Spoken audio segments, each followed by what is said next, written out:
7. Jealous boyfriend. Law enforcement in Bogota, Colombia is accusing an American named John Poulos of killing 23-year-old Colombian DJ Valentina Tres Palacios. In the 2019 Colombian Dance Awards, Tres Palacios received the Breakout DJ of the Year award. She was starting to become quite the popular DJ amongst locals, and her future was looking bright.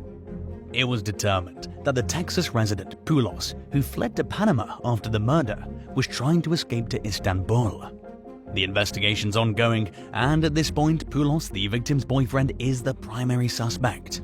Authorities in the area are currently holding Poulos responsible for Tres Palacios' murder, thanks to jealousy of her success and many suitors.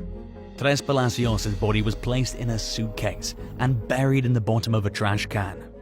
Also, the suspect is said to have thrown Tres Palacios' body in the trunk of his vehicle. This is supported by unsettling footage that was captured of what looks like Poulos. At that point, Valentina was already in the suitcase wrapped up in a towel. According to reports, the pair were considering moving in with each other after being together for only 8 months. But that never happened, since Poulos actually lived in the United States with a wife and 3 children. On top of that, he was old enough to be Valentina's father. 6. Disappearance of Matthew Mullaney. In 2003, Matthew Mullaney enrolled at Connecticut's Fairfield University. He left on January 11, 2003 for a semester-long study abroad program in Florence, Italy's Angel Academy of Art. February 1, 2003 was the last time he was ever seen. At the time, he was spending time with his friends at the Lion's Fountain, laughing and talking. It was reported that he was not intoxicated when he left at 2:30 a.m. During his travels, Mullaney kept in close contact with his family and friends almost daily through emails and phone calls. According to him, he was working hard on his education and was really enjoying his time in Florence. Because of this, his family was confused when he suddenly stopped reaching out. After that night, Matthew hasn't used his credit card or his prepaid phone cards to make overseas calls.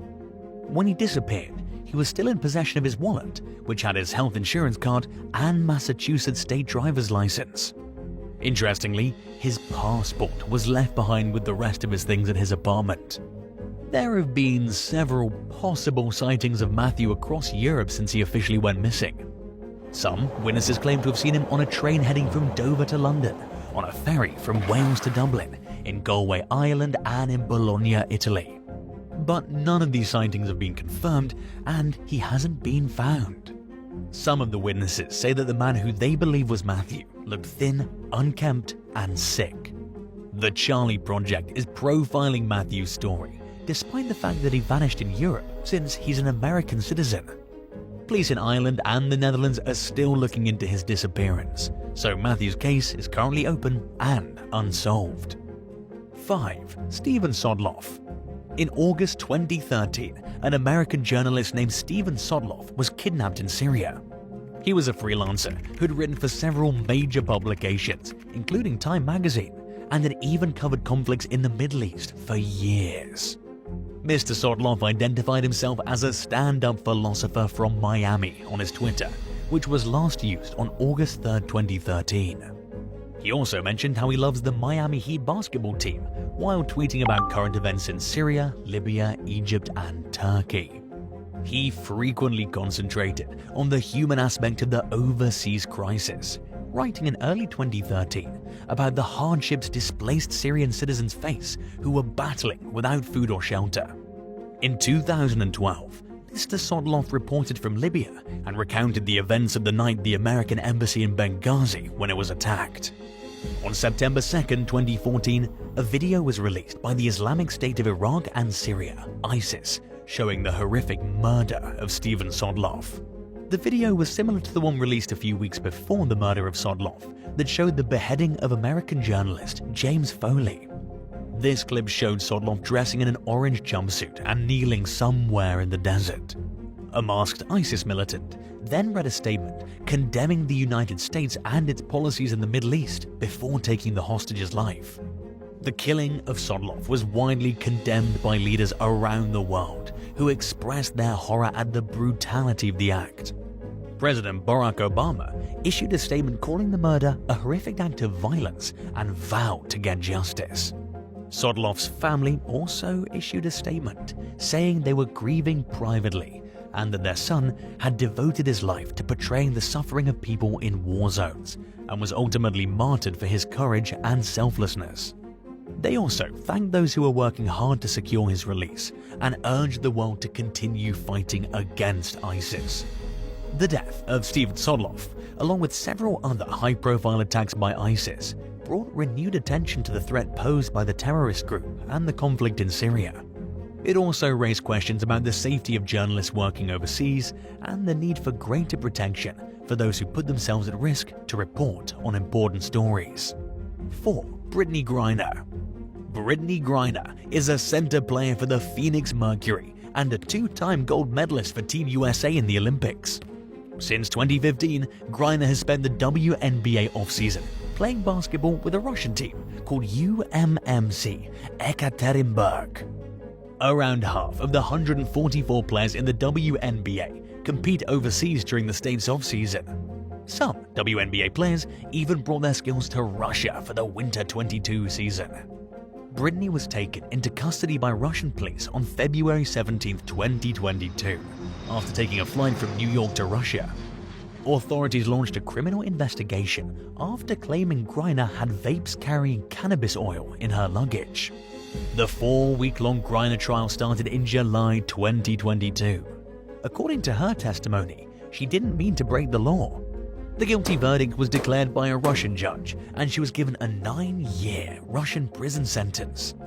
In December 2022, after months of rumors, Griner was released by Russia in exchange for Victor Bout, a Russian arms dealer that the US had in custody. According to United States President Joe Biden, the release of Britney was something they were working toward every day. After she got home to American soil, Griner shared her thoughts by saying, "It feels good to be home," online. What about Paul Whelan is a question many people asked, as some were excited about the release of Britney. He is another current American prisoner in Russia and a former US Marine. President Biden has promised to keep fighting to bring him home, despite the Kremlin's refusal to release him. Britney said that she will use her platform to support the administrator during these initiatives. She's concentrating on rejoining the basketball world. Despite the fact that Griner's a free agent, she claims she'll play for Phoenix Mercury when the season starts in May 2023. Britney returned home after almost a year.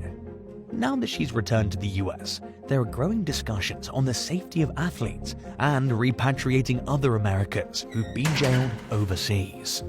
3. Otto Warmbier. Otto Warmbier was an American college student who died in 2017 after being tortured in North Korea for over a year. In 2015, he was accused of stealing a propaganda poster from his hotel during a tour of the country. He was then sentenced to 15 years of hard labor, but his health declined rapidly, and he fell into a coma after his trial. He was released on humanitarian grounds in June 2017, but he died 6 days later in his hometown of Cincinnati, Ohio. From the beginning, North Korea stood by their statement of never mistreating Mr. Warmbier in any way. They claimed that he contracted botulism while in prison, but American doctors never found any evidence of this. Otto's mum, on the other hand, feels differently. When she was reunited with her son, he was not the same. He was covered in scars, had broken limbs, a shaved head, and seemed as if he'd broken teeth. Mrs. Warmbier believes her son was tortured, and he was only released because they didn't want him to die on their soil. A medical assessment found no evidence of beatings on Warmbier, despite the fact that he collapsed due to a possible cardiac arrest, which may have caused him to lose blood and oxygen to his brain and put him in a coma. Warmbier's case sparked international condemnations of North Korea's human rights violations. His parents sued the North Korean government for wrongful death and won $501 million in damages, which they've not yet been able to collect. They also criticized former President Donald Trump for siding with Kim Jong-un and absolving him of responsibility for their son. They urged other Americans not to travel to North Korea, calling it a terrorist state. Warmbier was born on December 12, 1994, as the oldest of 3 children. He was a bright and popular student who graduated salutatorian of his high school and attended the University of Virginia for Commerce and Economics. He also did an exchange program at the London School of Economics. He had a passion for travel and wanted to learn about different cultures and people. Warmbier was described as a warm, kind, and curious person who loved life. 2. 4 Americans kidnapped, killed in Mexico. 4 Americans went to Mexico on March 3, 2023 for medical attention, but instead they got caught in a gunfight and were taken hostage by armed men. According to a statement released by the FBI, they were attacked immediately after they got to Matamoros from South Carolina. Matamoros is at the southernmost point of Texas and close to the Gulf Coast. It's reported that they were driving a white minivan with North Carolina plates. Latavia Tay McGee, Shahid Woodard, Eric James Williams, and Zindell Brown were the victims. 2 of them were found dead and 2 were rescued by Mexican authorities 4 days later. According to Tamaulipas' Attorney General, Irving Barrios, there was a misunderstanding and the Americans were not specifically targeted. A source familiar with the case told ABC News that the kidnappers probably assumed the Americans were rival human traffickers.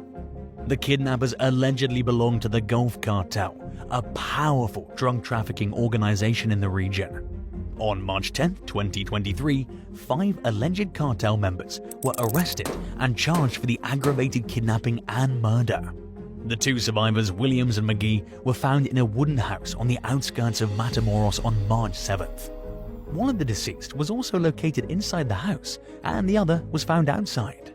One of them was wearing a surgical robe during the discovery. Williams and McGee are now back in the US and have spoken out about their nightmare. They said they were beaten, tortured, and threatened with death. They also said they prayed and sang gospel songs to keep their hopes up. The victims expressed their gratitude to Mexican authorities for rescuing them and their grief for those who didn't make it. They also warned others not to visit Mexico for cheap medical procedures like they did. 1. Bikari Henderson. In 2017, Bikari Henderson, a 22-year-old American tourist, was killed by a mob in Greece over a selfie with a waitress. He was a college graduate from Texas who traveled to Zakynthos to launch his clothing line, Bikari Luxury Sportswear. He was beaten to death in the street after being chased out of a bar by a local criminal gang.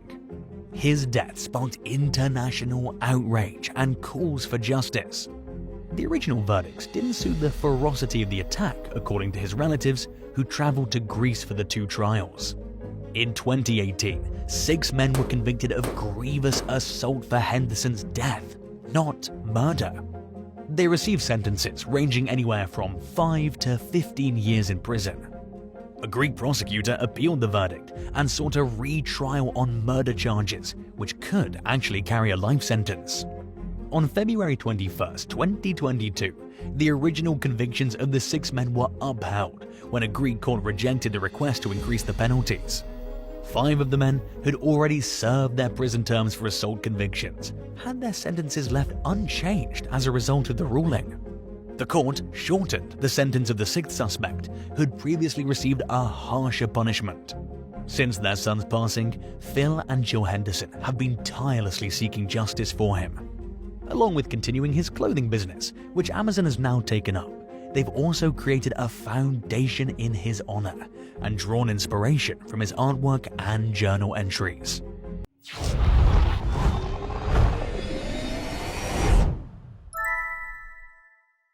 Number 21. Sativa Transo.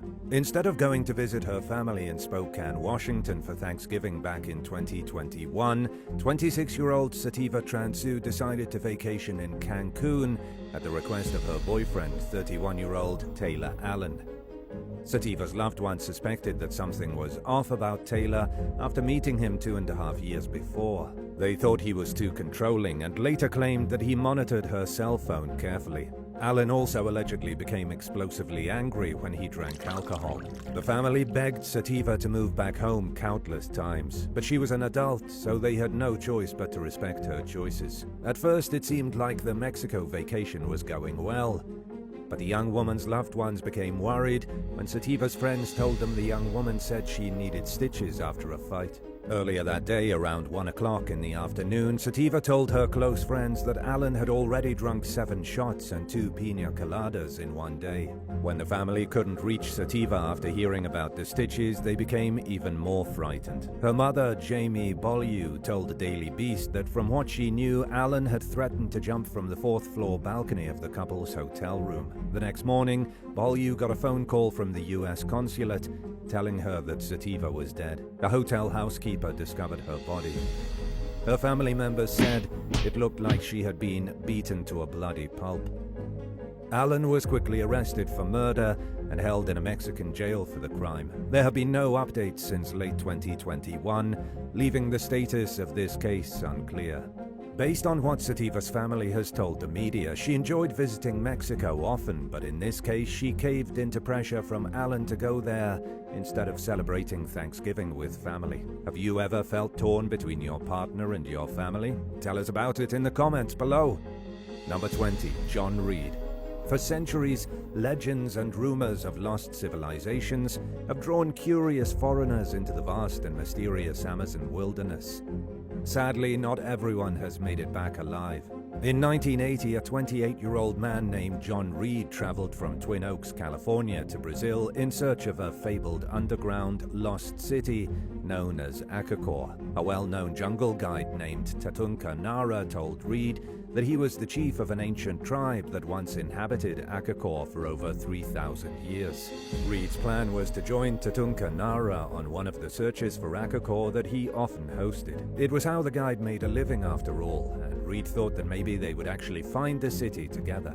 Many people who went on Nara's excursions didn't necessarily buy into all the stories about Akakor, but it was a good way to see a glimpse of the Amazon up close and personal. Others, like Reid, invested fully in the belief that Akakor was out there somewhere, and that it was just a matter of finding the missing ancient metropolis. He went into the rainforest with Nara one day, though, and never re-emerged.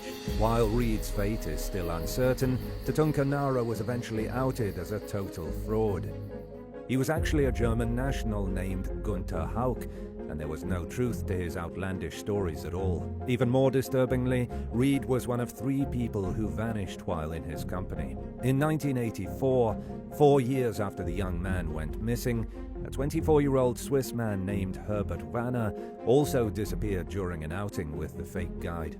Only his jawbone was discovered 2 years later, but the nature of his death remains a mystery. Again, 3 years after that, in 1987, a Swedish yoga instructor named Christy Chen became the next tourist victim to disappear while with Tatunka Nara. At least 2 other tourists were also rumored to have vanished during guided excursions with the phony chief. Tatunka, or Gunther Hauck, or whatever you decide to call him, denied any and all involvement in the strange disappearances. He claimed that John Reid and Herbert Vanner ran off into the jungle against his warnings when he tried to put an end to their searches for Akakor, and that he watched Christine Heuser get on a ferry to Manaus and never saw her again. Heuck had an unsettling history of legal trouble dating back at least as far as the mid-1960s, when he was deported back to Germany from South America and thrown in jail for not paying child support. When German authorities found his money-making scheme in Brazil, they tried to warn as many tourists as they could that he was a fraud. They even flew Hauck's ex-wife to the village of Barcelos, where he was living at the time, and had her confirm that he was, in fact, Gunther Hauck. But people believe what they want to believe, and Hauck's engrossing yet fake tales held up at least until 1991, when filmmakers secretly recorded footage of themselves tripping up his story during an excursion. They made a documentary putting Hauck fully on blast, and at some point afterward he seems to have fallen into obscurity, probably for the best. Number 19. Ildar Rahmatullah. In 2023, 38-year-old Ildar Rahmatullah left Mississauga, Canada, and headed for the South Pacific to go on the vacation of a lifetime. He made plans to stop in multiple different countries, but he never made it. In early April, the curious traveler arrived in Fiji after going to New Zealand. He checked out of his hotel a few days later and never made it to his next planned destination, Malaysia. In fact, he hasn't been seen at all since. Rahmatullah often spoke with his mother on the phone about every 3 days or so. She hasn't heard from him in multiple months now, and she's left without answers as she tries to navigate the situation from Russia. Her missing son's phone was discovered on the beach, but his suitcase, backpack, and other belongings are still missing. Authorities have conducted dives and searched extensively on land, but have found no trace of the vacationer. In the months since Rahmatullah vanished, his loved ones have expressed their sincere frustrations over their interactions with authorities, who they feel are not taking the case seriously. Neither Fijian nor Canadian officials have said whether there's a record of him leaving Fiji. For now, his location remains a mystery, as his friends and family try to get to the bottom of what happened to him. Number 18. Christy Chen. Christy Chen married 38-year-old Bradley Robert Dawson back in 2022 after a whirlwind, passionate romance. Only 3 months after they first met, the 36-year-old pharmacist from Tennessee and her new husband went to Fiji for their honeymoon, where they stayed at a $3,500 per night suite at the luxurious upscale Turtle Island resort. The bride's parents paid for the trip as a generous gift to the newlywed couple. During the second night of their trip, the pair were seen drinking heavily and fighting. According to a witness, Chen was angry at Dawson for flirting and dancing with other women after they'd just gotten married. They went back to their suites, where the loud noises of arguments continued for a while before suddenly going silent after a thud and a loud scream. One woman who overheard later said that it sounded like someone in the room was probably drunk and unable to control themselves. The next day, a hotel butler discovered Christie's badly beaten body between the wall and the toilet. Dawson was no longer anywhere at the resort. 2 days later, he was located several miles away at Matakawalevu Island, where he had kayaked after the fight with Christy. Authorities believe he was planning to catch a boat to mainland Fiji and was going to try escaping the country from there. In Dawson's possession, police found money, his passport, both his and Christy's IDs, and visa cards belonging to Christy. Interestingly, he left his GPS watch behind, probably so that his location couldn't be traced. Dawson claimed that Christie's death was simply an accident, but investigators didn't buy this story considering the extent of her injuries. He was arrested for murder shortly after. Speaking with ABC News from the jail in Fiji, where he's still being held, Dawson said that Chen was his everything and that their fights had never turned physical in the past. He claimed he left the island in a kayak in an attempt to de-escalate their disagreement that night. Dawson's ex-girlfriend, Kristen Baker, painted a different picture of the man in the hot seat. During an interview with People magazine, she said that he was a different person when he drank.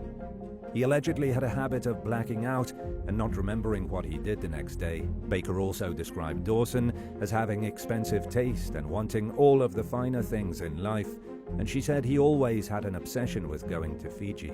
As of early 2023, Dawson was denied bail thanks to concerns that he was a flight risk. Number 17. Dustin Jackson.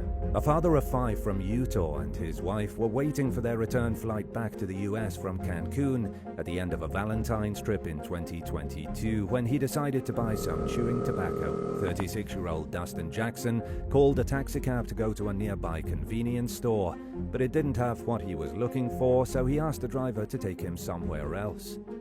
The last thing he remembered before blacking out was getting out of the car and getting hit by something. Jackson said he left for the store around 10 o'clock in the morning. When he woke up in a ditch a few hours later, with a welt on the back of his head, it was dark outside. His shoulder, leg, and foot were heavily injured, and a few of his teeth were broken. Someone had even hacked Jackson with a blade to the point of almost completely detaching his shoulder before stealing both his cell phone and credit card. He had no idea where he was, but he could tell it was a run-down neighborhood in the middle of the desert. During an interview with Fox News after his rescue, Jackson said that the first police officers he approached refused to help him out. He said he eventually met someone who helped him. The officer administered first aid to his injuries and drove him to the airport, where he realized that his wife had taken their scheduled flight home. Without a cell phone, wallet, or the ability to speak Spanish, Jackson was stranded. He couldn't buy a new plane ticket and claimed that airport staff made him get out of a wheelchair he was using because he wasn't a customer with any money. Thankfully, an American traveler whose flight had been cancelled stepped in to help when she noticed Jackson in trouble. He got in touch with his wife, who wired money for a hotel hotel room and a plane ticket to him. Surgeons in the US spent months trying to repair his shoulder, which now has an artificial joint in place of the real one, which was fully destroyed. Jackson still suffers permanent nerve damage and can no longer work as a contractor thanks to his injuries. After news of the attack broke out, the Mexican Attorney General announced that an investigation was underway. As of now, it's unclear where it stands. Number 6. Desiree Gibbon. Desiree Gibbon was undeniably beautiful. She worked as a model and competed in beauty pageants starting from an early age while growing up in Queens, New York. But as she came into her mid-20s, she decided to pursue a different career path on the other side of the camera. Her dream was to go to film school in Europe and make documentaries. To save money, Desiree went to Jamaica in late 2017 to find work as a bartender. She planned to stay there for a month at a bed and breakfast owned by her grandparents. From what her family back in the US could tell, she was enjoying the exotic trip. Then, just a few days before she was scheduled to go back to New York, she was discovered brutally murdered in some bushes on the side of a country road. Desiree's body was covered in bruises, and her throat had been sliced. She was last seen leaving the bed and breakfast late at night 3 days before, and nothing seemed wrong. Strangely, she left behind her purse and her local cell phone, but took her American cell phone. The American phone has never been found, and any time Desiree's family tried to call, it went straight to voicemail. Yet it was this same phone that the young woman's aunt, Peggy Brunner, received a call from just 2 months after Desiree's murder. All she could hear on the other end was heavy breathing, and when she tried to call back, the phone didn't work. A few hours later, Peggy received a second missed call from her deceased niece's number. Again, she had no luck when trying to call back. At the time of Desiree's death, Jamaica was struggling against a large spike in murders. Her mother, Andrea Callie Gibbon, suspects that her daughter either saw something or found something out that she wasn't supposed to know, and that someone killed her to keep her quiet. It's possible that Desiree was lured to her death by someone she knew, especially since nothing seemed wrong when she was leaving the bed and breakfast. But until or unless more information comes to light, nobody can say for sure what happened. Number 15. Poisoned in Paradise. As the end of 2018 slowly crept up, Casey McPherson Pomeroy and his wife Barbara welcomed a group of friends from the United States into their home on the Caribbean island of Anguilla for the new year. Among the guests were Casey's childhood friends, Caleb Guillory and Chuck Gross, as well as the men's wives. On the night before New Year's Eve, one of the group members called the police and reported a medical emergency at the McPherson Pomeroy's home. By the time authorities arrived, Caleb Guillory was already dead on the living room floor. Casey McPherson Pomeroy was suffering from extreme seizures and later died at the hospital. The medical examiner concluded that both men overdosed on cocaine and a drug called methylene dioxyamphetamine, or MDA for short. On Casey's death certificate, the official causes were listed as pulmonary edema, cardiac toxicity, cardiac ischemia, hypothermia, and seizures. Caleb's causes of death were asphyxiation, strangulation, both ligature and manual, multiple blunt force traumas, and seizures. Barbara McPherson Pomeroy told investigators that she, Casey, and Caleb went to a beach bar earlier that night. They ordered a single rum and coke and left it sitting on the bar unattended while they stepped away to look for her husband's missing flip-flop. The trio then grabbed the drink and brought it home with them without a second thought, where they all sipped from it and got sick, including Barbara, who survived the mysterious poisoning. Authorities questioned the truthfulness of Barbara's story, which allegedly kept changing, and the victims' families quickly grew suspicious about what really happened. Neither Casey nor Caleb were known to take drugs, and all 4 surviving members of the group lawyered up after being held for questioning for multiple days. They've since returned to the United States and refused to go back to Anguilla to share information about what they know. 3 years after the deaths, the victims' families told the media that they were still looking for answers about what really happened to Caleb and Casey. Sadly, the case remains at a standstill today. Number 14. Robin Corky and Annie Corky. In the Indian Ocean off East Africa, the Seychelles archipelago contains 115 islands filled with pristine beaches, lush rainforests, and rare wildlife. During month-long African vacation back in 2016, 42-year-old Robin Corky and 37-year-old Annie Corky stayed at the luxury $2,000 per night Maya Luxury Resort. The American sisters had already visited Kenya, Tanzania, and Zanzibar during what was meant to be the getaway of a lifetime. 6 nights into their stay in the Seychelles, a butler at their resort helped a woman to their room towards the end of the night. The next day, staff members noticed a strange lack of activity coming from the room. They knocked on the door, but nobody responded. Employees expressed their concerns to the local police, who entered the room and discovered Annie and Robin dead. According to reports, there were no signs of foul play or illegal drugs in the room. There were also no obvious injuries on the bodies of either women.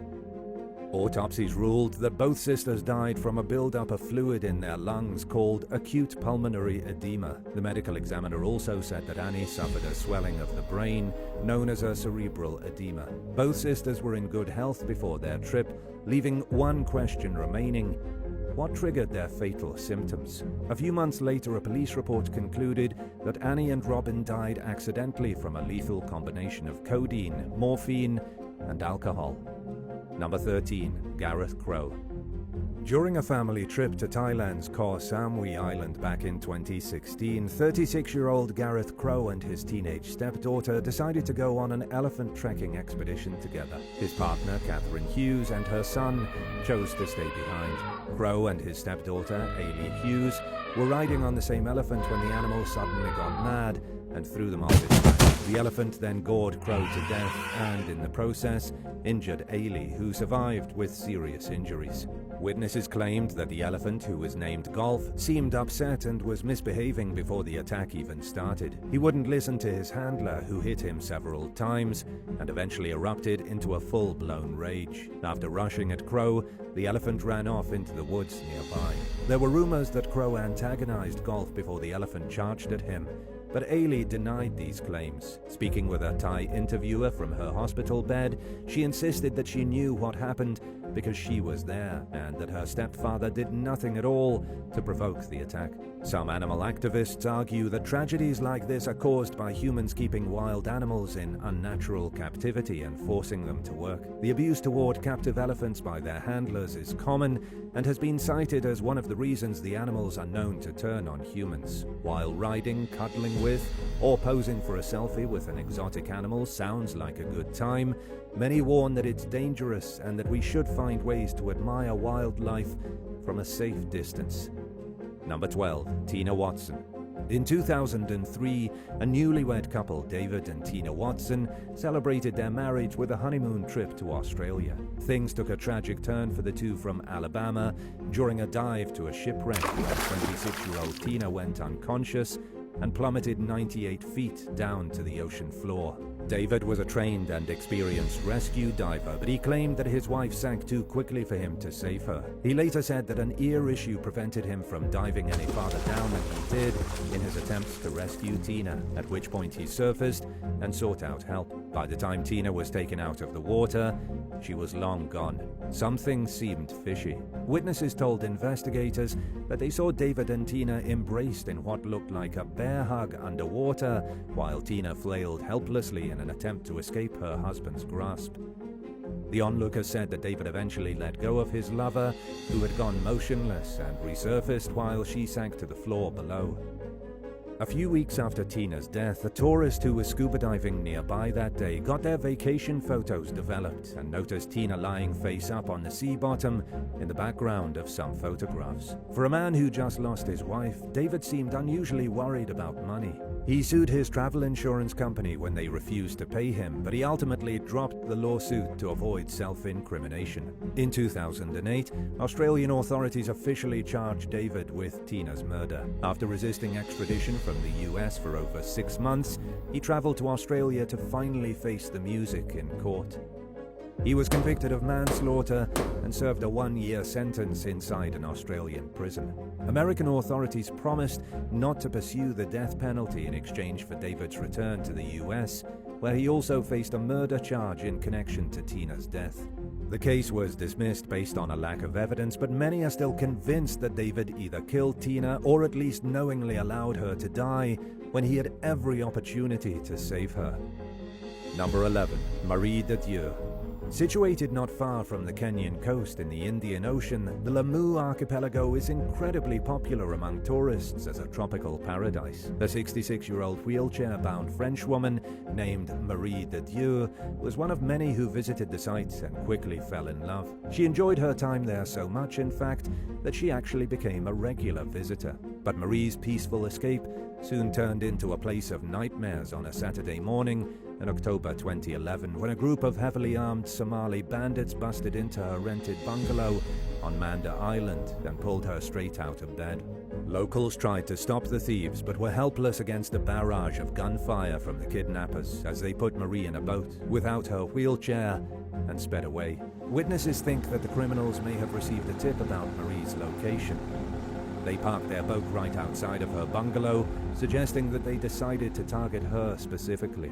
Kenyan authorities sprang into action in a frenzied attempt to save Marie's life. At one point, they almost caught up with the abductors by boat, but the criminals managed to outrun their pursuers, and they stayed at least one step ahead from that point on. 19 days after the kidnapping, the French government announced that Marie had been killed in captivity.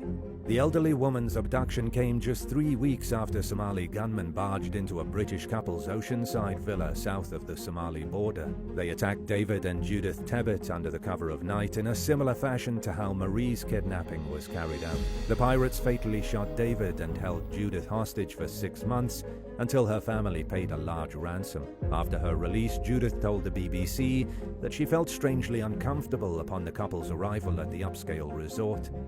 They were the only guests staying there at the time. This may have had something to do with the fact that British tourists were warned not to travel that close to the Somali border during a disturbing spike in violence against vacationers. At the time, the United States had also advised its citizens against traveling to the area. After Marie de Dieu's kidnapping, the French government also put out a travel advisory. The Kenyan government blamed the violence on a radical group called Al-Shabaab, which had several ties to Al-Qaeda and controlled a large portion of war-torn Somalia's southern region at the time. Kenya's tourism industry was hit hard as visitor numbers plummeted. Since then, the area that includes the Lamu Islands has gotten much safer, but visitors are still told to use caution and not to venture too close to the Somali border. Number 10. Ianis Harris. In May 2013, Ianis Harris took a trip to Honolulu, Hawaii to celebrate her 29th birthday. She decided to go with her boyfriend, Mark Miles Jr., and a female friend. The two women had complicated relationships both with Miles and with each other. They were each formerly prostitutes, and they were both in love with and romantically involved with Miles, who was basically their pimp. Naturally, their feelings for Miles developed some resentment between the two women, but at the same time they cared a lot about one another as close friends. One way or another, they made the strange arrangement work. Ianis secretly planned to stop working as a prostitute after her birthday. She wanted to start going to college and get her life back on track, and the Hawaii trip would be her last time working as a call girl. A few nights into the vacation, Ianis disappeared. Police initially took a closer look at the complicated relationship she had with Miles and the other woman. It sounded like a situation that could have easily turned ugly thanks to jealousy, but Ianis's friends insisted that wasn't actually the case. Surveillance footage from a bar in Waikiki showed her standing outside around 2 o'clock in the morning and speaking with a man who was later identified as a 38-year-old U.S. Marine sergeant named Nathaniel Cosby. At the time, Cosby was temporarily assigned in Hawaii. Investigators discovered more video from a nearby hotel which showed Ianis and Cosby going into an elevator together. During the next morning, Cosby was seen leaving the hotel with a large duffel bag, which he seemed to be struggling to get into his rental car. He returned a few hours later without the bag and carried on with his day like normal. Ianis was never seen leaving the room on any camera. 4 days later, her body was located inside the large duffel bag about 40 miles from Waikiki in West Oahu. Her remains were so decomposed that the medical examiner could only definitively conclude that she died from a neck injury. The bag seemed to match up with the luggage Cosby was seen leaving the hotel with hours after he took Ianis to his room. Cosby was later charged with murder and tried in a military court. He claimed that he killed Ianis in self-defense But the court didn't buy that story. Cosby was convicted of murder while engaging in an inherently dangerous act and was handed a life sentence without parole. Authorities also charged Miles with violating the Mann Act. This makes it illegal to move a person across state lines for prostitution. While it's believed that Ianis worked as a prostitute by choice, Miles had broken federal law by acting as her manager. He pleaded guilty as part of a plea agreement and received a 3-year prison sentence. Number 9. Letta Lin Cordes. When the marriage between Letta Lin Cordes and her husband Frank became weighed down by cheating, personal losses, and other issues during the early 2000s, the couple decided to risk it all and build their dream vacation home on the Caribbean island of St. Martin. They had both had extramarital affairs in the past, and they hoped to escape the tensions that plagued their relationship by leaving their problems behind in California. After going home during a night of heavy drinking with friends in 2008, 49-year-old Letta decided that she wanted to visit a casino. She couldn't walk straight and was showing other telltale signs of intoxication, so Frank refused to let her drive there. Determined to keep the night going, Letta left for the slots on foot. According to Frank's version of how that night went, he decided that he wanted to make sure Letta got to the casino safely. He went out and started looking for her, but he couldn't find her anywhere. So he just assumed she was busy gambling and went home for the night. But Letta never actually made it to the casino, and she also never went home. She hasn't been seen since that night, despite large-scale searches being conducted, leading to what's been described as one of the strangest mysteries to ever happen on the island. Authorities suspected foul play, and the more they dug into the couple's personal lives, the more they started to narrow in on Frank as their primary suspect. While Letta and Frank had come to St. Martin with plans to fix their marriage, the couple allegedly still fought behind closed doors and hadn't ruled out getting a divorce. In the months leading up to Letta's disappearance, her friends had grown increasingly worried about her drinking and prescription pill abuse. Frank insisted that his fights with his wife had never turned physically violent, but investigators weren't convinced. He remained at the forefront of the investigation. Letta's friends also thought Frank was responsible for his wife's disappearance. Either way, for her to have vanished suddenly without a trace, something bad must have happened. More than 15 years later, Letta is still missing. At one point, Frank was arrested in connection to the case, but after keeping him in custody for 3 months, authorities didn't have enough evidence to keep him detained. He was released and has never been charged for Letta's disappearance. Number 8. The Esmond Family. A family from Delaware became gravely sick during a trip to the U.S. Virgin Island of St. John back in early 2015 after a dangerous illegal pesticide was used to treat the property they were staying at. 4 days into their trip, Steve Esmond, his wife Dr. Teresa Devine, and their 2 teenage sons, Sean and Ryan, started having seizures. They were rushed to the hospital in bad shape and were ultimately airlifted back to the US for medical treatment. 4 of the emergency responders who helped transport the family to the hospital were also poisoned from the short amount of time they spent in the condo.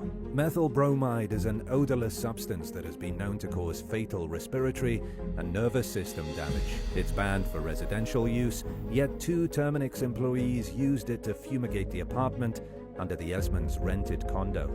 The teens spent several weeks in medically induced comas. 6 months after the poisoning, they were conscious but could still hardly move. Before they got sick, both boys were highly athletic, and it was a big part of their plans for the future. Now, sports were no longer part of their plan. There was no way to predict if they would ever fully recover. There was a major chance that at least some of the damage was irreversible.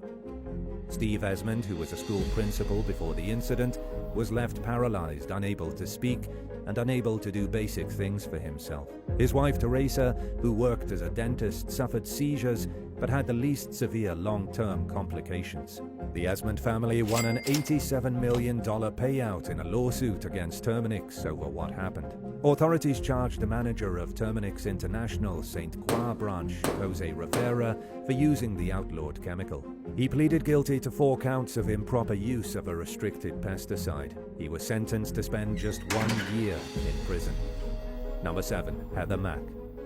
In August 2014, 62-year-old American socialite Sheila von Wise Mack was staying at a 5-star resort in Bali when someone bludgeoned her to death. Sheila was with her pregnant daughter on the trip, 18-year-old Heather Mack, and Heather's boyfriend at the time, 21-year-old Tommy Schaefer. Leading up to her death, Heather was troubled, and the mother-daughter bond she and Sheila once shared was eroding quickly. Between 2008 and 2014, the police had been called to the family's home in Chicago at least 35 times.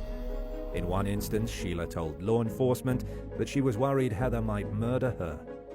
She still took her daughter on the luxury trip though, perhaps hoping it would help them reconnect. During the trip, Heather used Sheila's credit card to buy Schaefer a plane ticket to join them and an overnight stay at the hotel, which came to a whopping total of $12,000. Within hours of Schaefer's arrival, a security camera caught footage of Heather, Tommy, and Sheila fighting in the hotel lobby. According to some reports, Tommy Schaefer killed Sheila shortly after that. He and Heather stuffed Sheila's body into a suitcase and loaded it up into a taxi while they tried to check out of their hotel. But by then, Sheila had warned the staff not to let Heather use her card, so they couldn't check out. Heather and Tommy left the scene on foot, leaving the bloody suitcase behind and prompting the taxi driver to notify the police.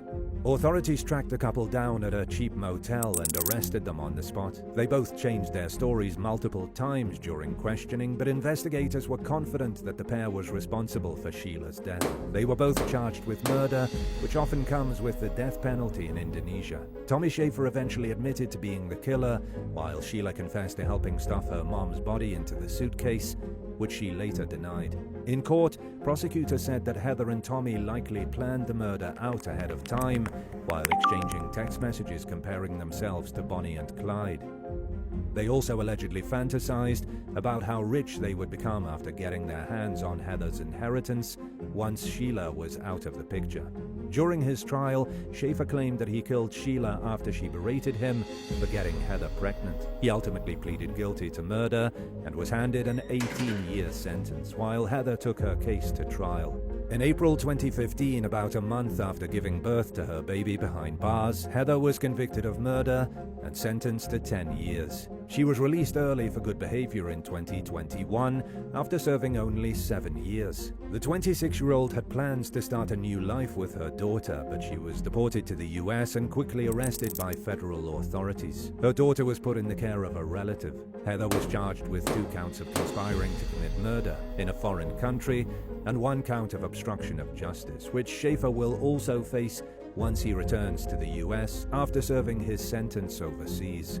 The young woman made it clear that she believed she served her time and that she didn't deserve to be prosecuted again on American soil, but she took a plea deal and admitted to 1 count of conspiring to kill a US national in exchange for a max sentence of 28 years in prison. As of July 2023, she is still awaiting sentencing.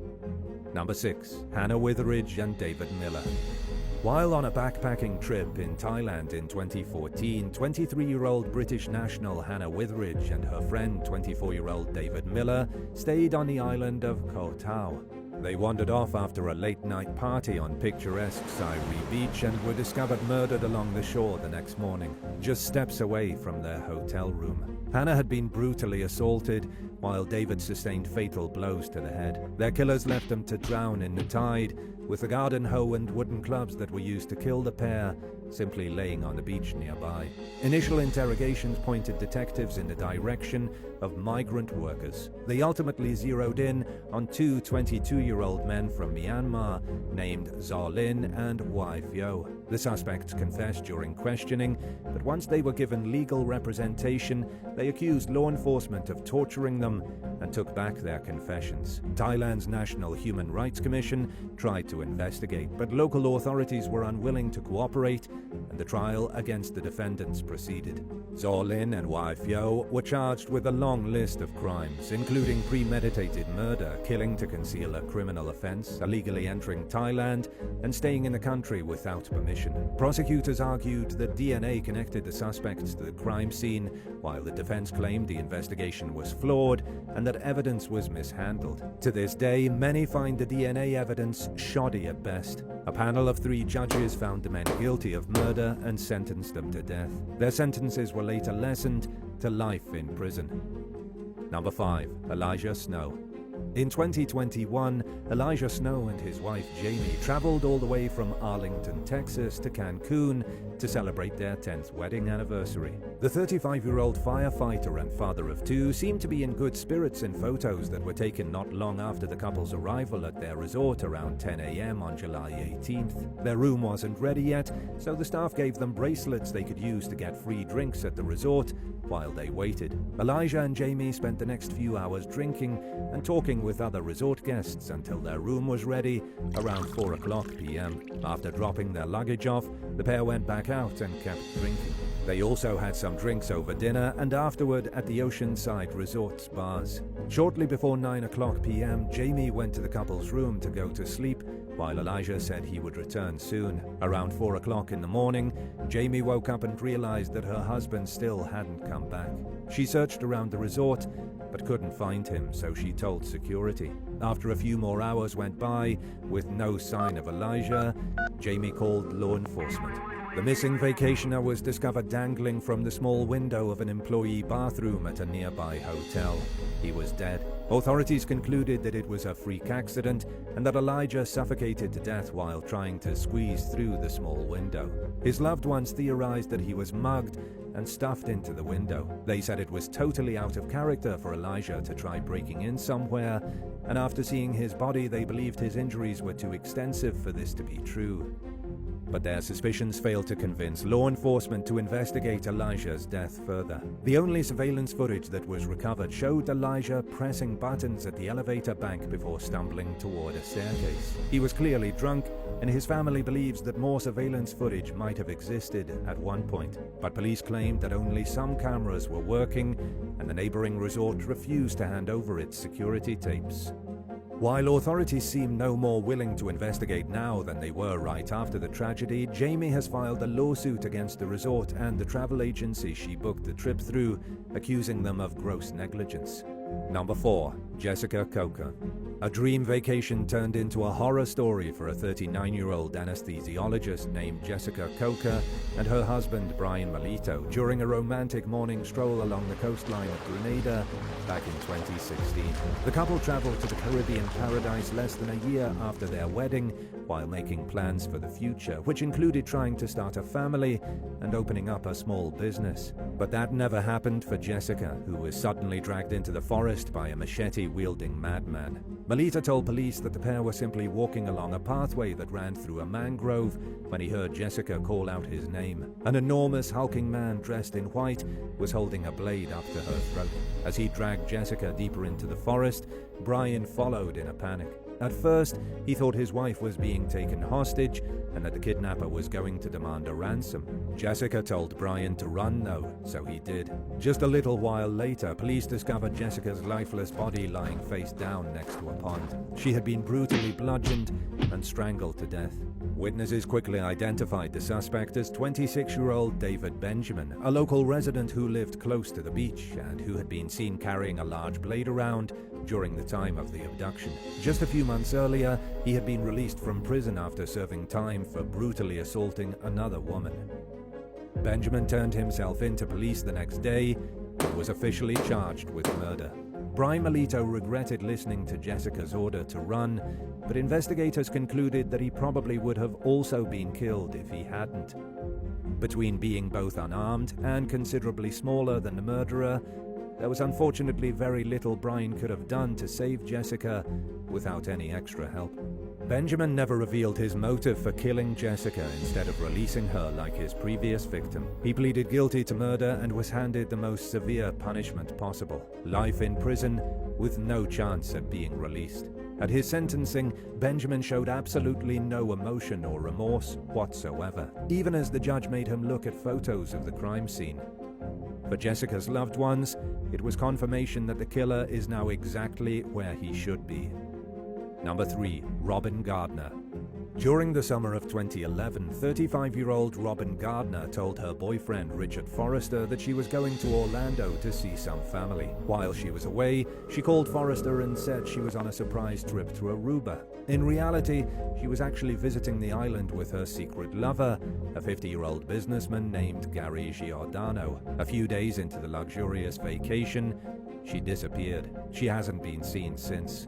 According to Giordano's version of events, the two got caught in a riptide while snorkeling off a secluded beach. He managed to make it back to shore, but lost track of Robin during the panic. Giordano got help at a nearby restaurant, where witnesses noticed that he seemed strangely calm for someone whose companion had just disappeared under the waves. While a search for Robin was carried out, authorities quickly launched an investigation. They suspected that something terrible happened to Robin and that Giordano was likely responsible. During a search of his camera, they found images that they later described as beyond pornographic and declined to go into detail about the nature of the photographs. Witnesses who had seen the couple eating together earlier in the day of Robin's disappearance said that it would have been strange for her to go snorkeling afterward.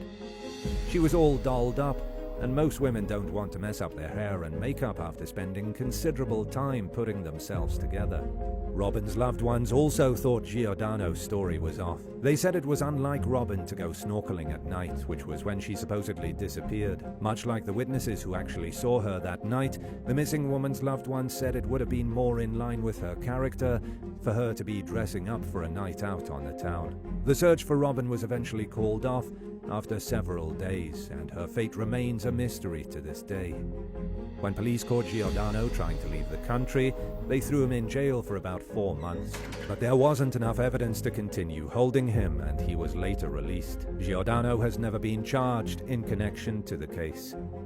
Number 2. Orlando Moore and Porsche Ravenel. In March 2019, Orlando Moore and Porsche Ravenel traveled from Mount Vernon, a suburb north of New York City, to the Dominican Republic for a small mini-vacation. They rode horses, explored the local scenery, and made some friends at the Gran Bahia Principe Cayacoa resort where they were staying. By all appearances, the trip was a raging success. But when the couple never got on their flight back to New York, their families knew something was wrong. Orlando and Porsche also didn't return their rental car and went radio silent on social media, raising even more cause for concern. For 2 weeks, loved ones frantically searched for answers and spread word of the couple's disappearance in hopes that someone with information would soon come forward. Finally, authorities released a statement claiming that the pair died in a car accident on their way to the airport. Officials said that Porsche was located along a roadside that runs near the Caribbean Sea on the day of the accident. She had no identifying documents on her, so they didn't know who she was. The woman was immediately rushed to the hospital with severe injuries and died just 8 days later. Not long after the alleged crash, authorities recovered a body they believed belonged to Orlando Moore from the water about 13 miles from the accident site. The remains were heavily decomposed, but had a tattoo that matched a description of Moore. Police also said that fishermen spotted a submerged car, but that they were unable to retrieve it because of rough seas. The announcement about the discovery of the bodies left many people feeling confused and suspicious. The details were vague, and it just seemed like a bizarre story, but investigators concluded that there was no foul play involved, and that the couple simply died in a tragic accident. Number 1. Amanda Waller.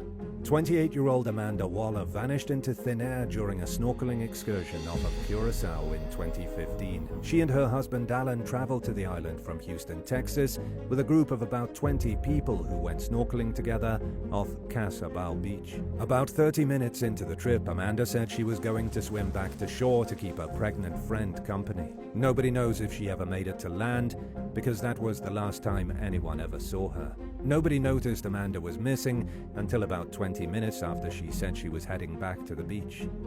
The group looked around for her, thinking she'd turn up eventually, but they soon realized that the situation was far more serious than they originally thought. After searching for just under an hour, the tourists decided to call the Coast Guard. As authorities and volunteers searched in and around the water, the vacationers made some missing flyers and started handing them out door to door. The Coast Guard search was called off after 72 hours, at which point Amanda's family would have to pay money for any more search efforts. After weighing the decision, Alan Waller decided that he had done everything in his power to find his wife, who was now presumed dead. In an interview with ABC 13 the next week, he said he didn't want to speculate on what he thought could have happened to Amanda, but that he truly believed she was now with God.